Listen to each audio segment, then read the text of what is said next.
आज हम सीखेंगे रेन, RAIN, रेन।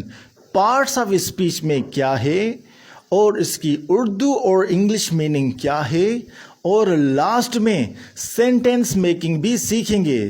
तो शुरू करते हैं रेन से। रेन की उर्दू मीनिंग है बारिश होना, और इसकी इंग्लिश मीनिंग है fresh drops of water that fall from cloud.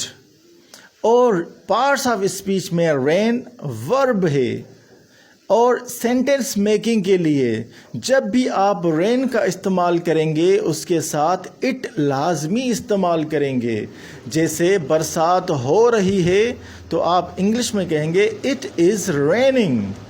बरसात हो रही थी पास्ट टेंस में तो इट वाज रेनिंग। बरसात कल होगी, इट विल रेन टुमारो। इस तरीके से आप जब भी रेन का इस्तेमाल करेंगे उसके साथ इट लाजमी लगाएंगे।